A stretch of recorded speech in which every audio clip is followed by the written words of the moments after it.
Bonjour à tous, bienvenue dans ce nouvel épisode de Parlons Jeunes. Aujourd'hui, nous parlerons responsabilité, nous parlerons enjeu, nous parlerons réalité.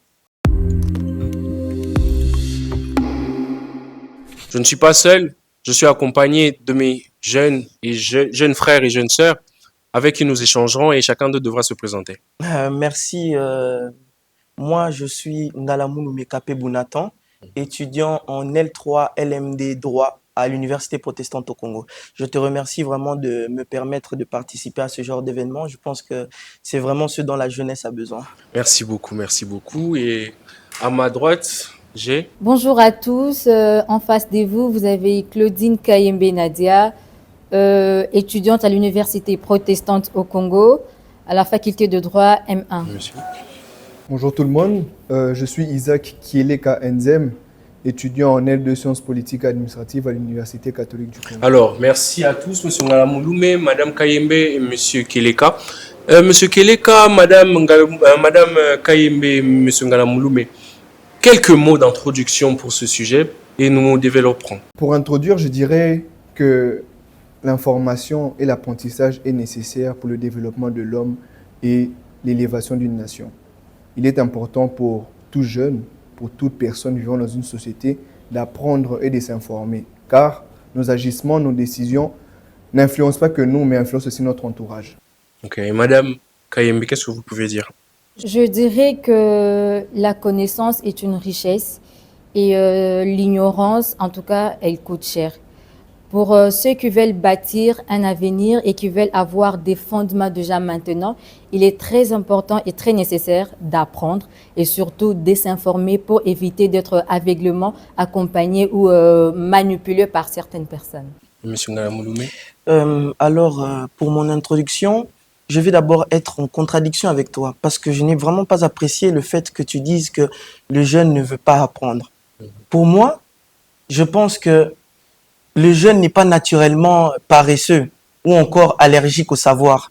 Je pense que la société, l'environnement dans lequel il est, a souvent tendance à dévaloriser la compétence et à glorifier les facilités.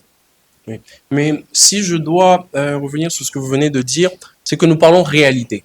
Quand nous avons comme thème pourquoi le jeune Congolais ne veut pas apprendre et s'informer, c'est quelque chose, je ne vais apprendre à personne ici. Il y a des jeunes qui sont appelés à apprendre. Il y a des jeunes, il y a des mécanismes qui encouragent les jeunes à apprendre et qui permettent aux jeunes d'apprendre. Mais malheureusement, nous remarquons qu'il y a cette volonté-là, à l'intérieur du jeune Congolais qui ne veut pas s'informer sur certains sujets qui est, par exemple, propre à lui. Par exemple, en ce qui concerne le pays. Je dirais même, beaucoup de jeunes ne connaissent pas leur histoire. Et vous n'allez pas me dire parce que il n'y a pas de livre. Si vous me dites qu'il n'y a pas de livre, je vous dirais qu'il y a Internet.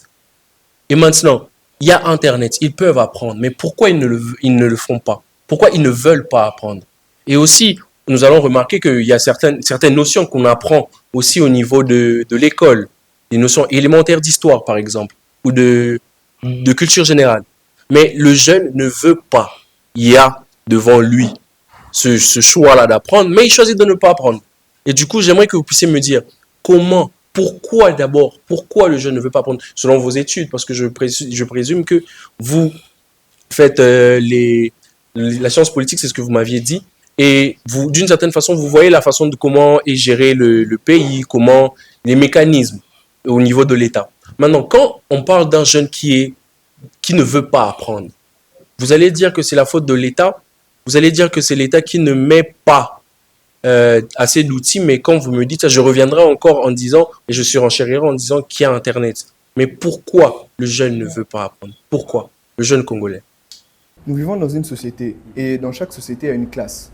Il y a ceux qui ont les moyens de s'informer, d'apprendre, et il y a ceux qui n'ont pas les moyens de s'informer et d'apprendre. Je prends l'exemple de certains jeunes Congolais dans des milieux un peu plus reculés. Il y a d'abord un manque d'orientation, c'est-à-dire qu'il y a des parents qui ont grandi dans la désinformation et qui n'ont pas eu le temps d'apprendre et qui étaient plus souvent dans les champs, dans le travail de main, tout ce qui allait avec.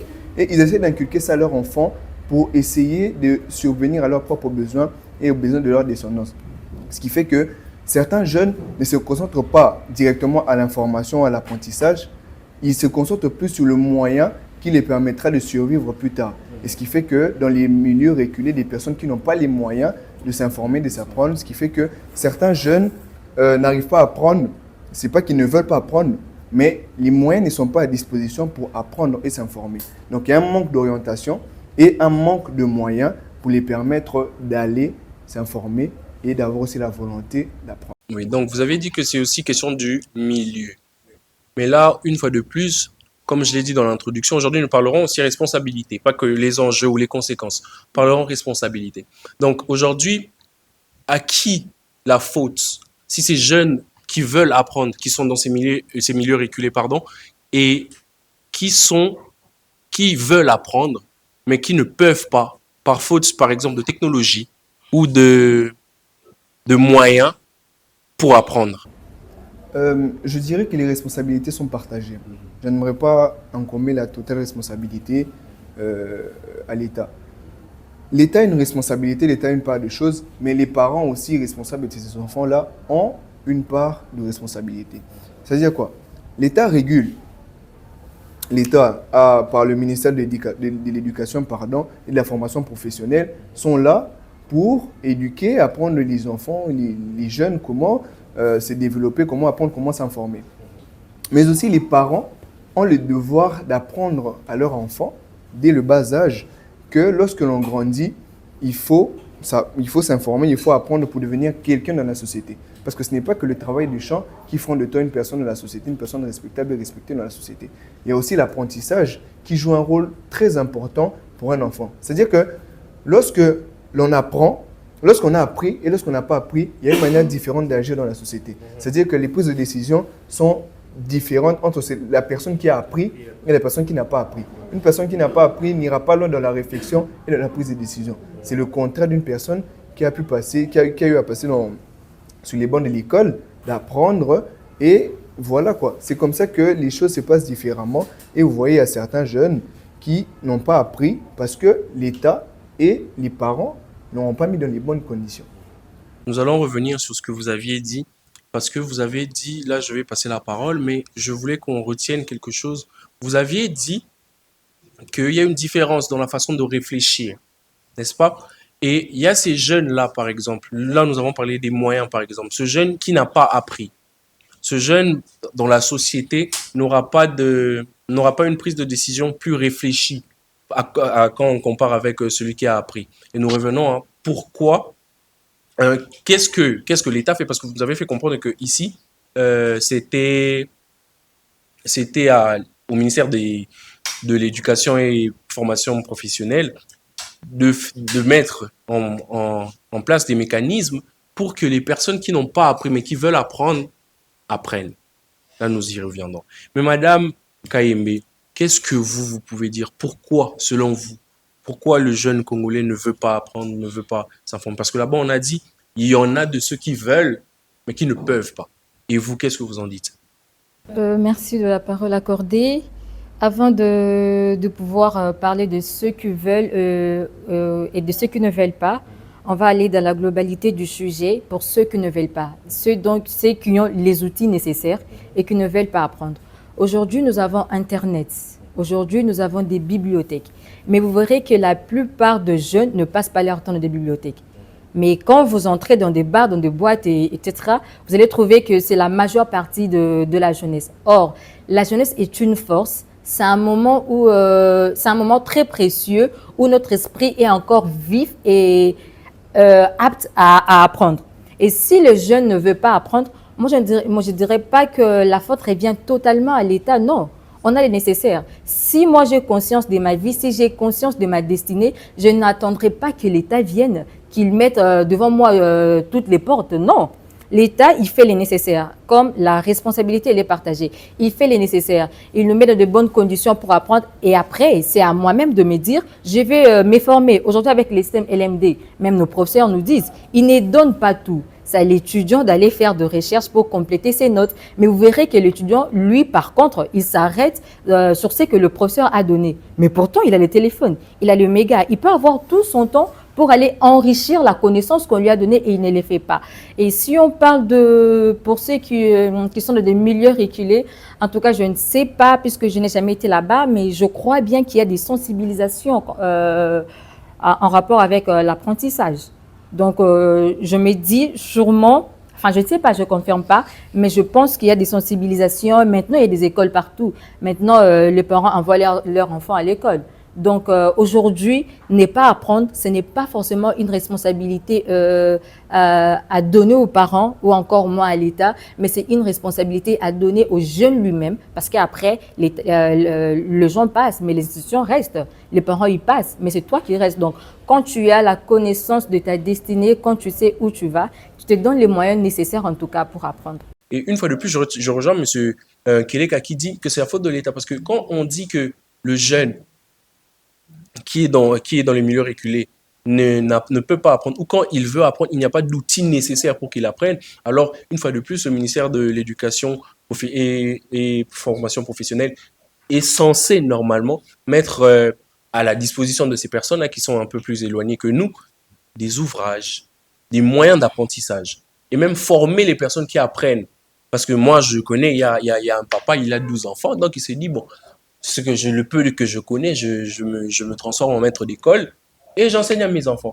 Mais son enfant ne sera pas suffisamment formé ou convenablement formé par rapport à quelqu'un qui va et qui fait 6 ans d'études. Et monsieur Galamouloumé, dites-moi, pourquoi, selon vous, le jeune ne veut pas apprendre, le jeune Congolais ne veut pas apprendre, ne veut pas s'informer? Encore une fois, merci pour l'octroi du verbe. Vous savez, ma théorie à moi, c'est que le jeune est désireux d'apprendre. Peut-être que je serai en contradiction avec ma grande sœur ici présente, mais pour moi, le jeune, il est désireux d'apprendre. Mais le problème, c'est que le jeune est heurté à ce que j'ai appelé des barrières. Moi, j'en ai vu 3 dans mes recherches. Ok. Et la pauvreté, c'est une des barrières. La pauvreté dont M. Keleka a fait mention est une des barrières dont fait face le jeune. On a d'abord la désillusion sociale. Aujourd'hui, cela fait plusieurs décennies que l'on voit que le jeune se rend compte en fait que quelqu'un qui travaille, qui étudie, qui se forme, n'est pas toujours récompensé. Et en même temps, il voit quelqu'un qui viole, qui triche ou qui connaît quelqu'un, ce que les jeunes appellent communément les branchements, réussir sa vie. Dans de telles circonstances, dans de telles situations, c'est normal que le jeune puisse se dire « Ah, mais à quoi ça sert que je travaille puisque on va me brancher? À quoi ça sert que je travaille puisqu'ici, ce n'est pas la compétence ?» Ce qui me fait penser à une citation de Aimé Césaire dans son ouvrage sur le colonialisme, qui disait que une société, une civilisation qui ruse ses principes est une civilisation moribonde. Ça veut dire quoi? Qu'une société est basée sur des principes et des valeurs. Alors, dès le moment où vous troquez ces valeurs-là, mais votre civilisation est en train de mourir. Et donc, c'est très problématique. Donc, ici, c'est un exemple. Ici, par exemple, j'ai dit que dans cet État, il y a la justice. Mais on se rend compte qu'en réalité, il n'y a pas de justice, mais plutôt l'injustice. Vous êtes en train de troquer vos principes. Et qu'est-ce qui se passe? Ben, votre civilisation va tomber. Elle est déjà en train de mourir. Et c'est vraiment quelque chose qui est compliqué. En fait, ce que vous dites est fort et profond parce que vous nous faites comprendre que les jeunes en soi veulent apprendre. Mais les réalités auxquelles ils sont confrontés, ces jeunes-là, les poussent au lieu d'apprendre et de s'informer, par exemple, ils préfèrent la facilité, ou comme vous avez dit, le bonheur immédiat.